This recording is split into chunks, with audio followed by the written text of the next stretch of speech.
अब एक नियम बड़ा विचित्र है हमारा, शंकर पर जल चढ़ाने का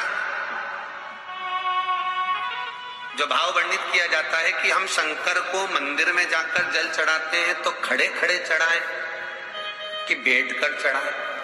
बहुत ध्यान देना साहब।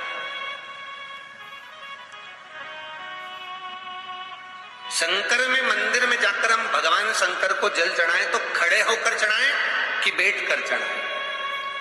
अब दो तरह का शिवलिंग है मंदिरों में, दो तरह का शिवलिंग का निर्माण होता है, ठीक है। एक विष्णु शिवलिंग, एक शक्ति पार्वती शिवलिंग। बहुत ध्यान से सुनना। दो तरह का शिवलिंग मंदिरों में होता है, दो तरह का शिवलिंग मंदिरों में होता है, समझ लेना बहुत अच्छी तरह से। एक शिवलिंग वो होता है जो जमीन पर डायरेक्ट जलाधारी रहती है, शिवलिंग रहता है, ऐसी जलाधारी पूरी की पूरी, और शिवलिंग जमीन पर रखा रहता है, भूमि पर रखा रहता है, डायरेक्ट जमीन पर। आप जल ले जाकर चढ़ाए, निकल गया रास्ते से। एक शिवलिंग जो जमीन पर डायरेक्ट शंकर भगवान की जलाधारी और शिवलिंग रखा रहता है वो शक्ति शिवलिंग कहलाता है। माता पार्वती का हस्त कमल उस शिवलिंग के सम्मुख में, और दूसरा शिवलिंग एक डमरू जैसा होता है। अब वो हम उसको कैसे वर्णन, एक डमरू शिवलिंग होता है, ऐसा उसका स्टैंड होता है, ऐसा स्टैंड होता है, नीचे शिवलिंग रखने की जगह होती, फिर ऐसा होता है, फिर उसके ऊपर इस तरह शिवलिंग रखा होता है। एक दर्शन करें आप लोगों ने। अब फिर इसके ऊपर शंकर भगवान का शिवलिंग रखा होता है, ठीक है। इस तरह का जो शिवलिंग होता है, एक डायरेक्ट नीचे रखा हुआ शिवलिंग और एक भगवान जो नीचे डमरू जैसी आकृति होती है, इस पे जो डमरू जैसा जो भाग बना होता है ये भगवान विष्णु का हस्तकमल है, और ऊपर का जो भाग है वो भगवान ब्रह्मा का हस्तकमल है। इसको विष्णु शिवलिंग कहते हैं।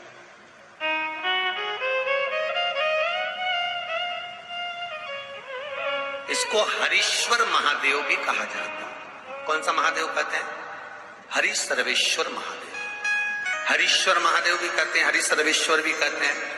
तो डमरू जैसा जो शिवलिंग का निर्माण हुआ है मंदिर में, अगर शिवलिंग ऊंचा है, शिवलिंग थोड़ी सी हाइट पर है, ऊंचाई पर है, और डमरू जैसा भाग फिर उसके ऊपर जलाधारी के बाद शिवलिंग निर्माण किया गया है, तो वो विष्णु शिवलिंग कहलाएगा, वो हरीश्वर शिवलिंग कहलाएगा, वो हरि वंश शिवलिंग कहलाएगा, हरीश्वर कहलाएगा।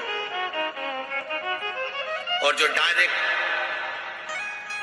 सीधे जो रखा हुआ है, 12 ज्योतिर्लिंग के अगर आप दर्शन करेंगे तो कहीं पर भी आपको विष्णु शिवलिंग नहीं मिलेगा, केवल एक नागेश्वर को छोड़कर। कहां पर छोड़कर? जम के बोलिए, केवल एक नागेश्वर। नागेश्वर को छोड़कर बाकी के जितने 12 ज्योतिर्लिंग में शिवलिंग के दर्शन करोगे सब शक्ति शिवलिंग मिलेंगे, सब जमीन पर। आप जितने भी देखेंगे, काशी का देखेंगे, महाकालेश्वर देखेंगे तो डायरेक्ट जमीन पर जलाधारी बनी है महाकाल बाबा की, डायरेक्ट जमीन पर बनी है, कोई ऊंचाई नहीं है, डायरेक्ट जमीन पर फिर शिवलिंग है। ओमकारेश्वर देख लीजिए, ममलेश्वर देख लीजिए, आप चाहें तो विश्वनाथ देख लीजिए, डायरेक्ट जमीन पर। सोमनाथ देख लीजिए, डायरेक्ट जमीन पर। केदारेश्वर देख लीजिए, डायरेक्ट जमीन पर। भीमाशंकर, वैद्यनाथ, डायरेक्ट। आप वैद्यनाथ जी के लाइव प्रसारण कभी चालू कर देखना, डायरेक्ट जमीन पर, डायरेक्ट। तो जितने भी शिवलिंग हैं सारे के सारे शक्ति शिवलिंग हैं। जो डमरू के भाग पर रखा हुआ है वो हरीश्वर शिवलिंग, विष्णु के हस्तकमल पर जो रखा है, तो शास्त्र कहता है आप शक्ति शिवलिंग का जब जब अभिषेक करें, बहुत ध्यान रखना अपनी जिंदगी में इस प्रसंग को, जो शक्ति शिवलिंग हो उस पर जब भी जल चढ़ाना तो बैठकर चढ़ाना, बैठकर चढ़ाना। शक्ति शिवलिंग पर जब भी जल चढ़े, भले शिवलिंग कितना भी ऊंचा हो, कितना भी ऊंचा हो, तो संगी से चढ़ा दो, पर जल बैठ कर चढ़ाए। भले शिवलिंग ऊपर है, पूरा तरह से हाथ नहीं पहुंचा, जैसे सोमनाथ जी में शिवलिंग कितना बड़ा है, महाकालेश्वर का शिवलिंग कितना बड़ा है, तो उसको तो बैठकर स्नान नहीं करा सकते। भले शिवलिंग कितना भी ऊंचा हो, पर अगर भूमि टच है, शिवलिंग अगर भूमि टच है, शक्ति शिवलिंग है, तो भले आधा शिवलिंग नहाए, आधे पर पानी जाए, पर बैठकर ही स्नान कराया जाता है। और महाराज यदि हरीश्वर शिवलिंग है, अर्थात भगवान विष्णु के हस्त कमल पर, ब्रह्मा के हस्त कमल पर यदि शिवलिंग है, तो वो शिवलिंग का जब भी स्नान कराएंगे, अभिषेक कराएंगे, पूजन कराएंगे, तो खड़े होकर ही करना है। और खड़े होने का भी तरीका होता है, दोनों चरण बराबर में रखकर कभी भी शंकर भगवान के शिवलिंग का स्नान नहीं कराया जाता। महाराज दोनों चरण बराबर रखकर, अगर हरीश्वर शिवलिंग है, किसी मंदिर में शंकर को जल चढ़ाने के लिए आप गए हो और शंकर को जल चढ़ा रहे हो, तो हरीश्वर अगर शिवलिंग है तो दोनों पांव बराबर रखकर नहीं, एक सीधा चरण थोड़ा सा आगे रखिए और उल्टा चरण थोड़ा सा पीछे रखकर भगवान शंकर का जलाभिषेक करने पर लक्ष्मी जैसे अपने चरण रहते हैं, भगवान शंकर उसी तरह से लक्ष्मी को दौड़ाते हुए अपने घर में प्रवेश करा।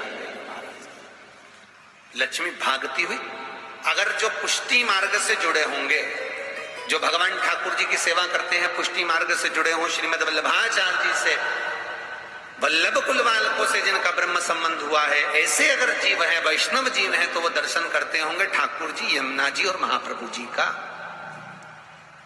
तो कैसा दर्शन करेंगे? श्रीनाथ जी का दर्शन करेंगे तो दोनों पांव श्री जी बाबा के, मेरे ठाकुर जी के बराबर पर है, नाथ द्वारा वाले श्री जी बाबा के, गोवर्धन नाथ जी के दोनों पांव चरण बराबर। श्रीमद वल्लभाचार्य जी का दर्शन करेंगे तो दोनों चरण बराबर के फोटो में मिलेंगे। पर यमुना जी का अगर आप दर्शन करेंगे, पटरानी यमुना जी का जब दर्शन करेंगे, तो यमुना जी का चित्र का दर्शन करेंगे, तो यमुना हमेशा एक पांव यमुना जी का आगे मिलता है। क्यों?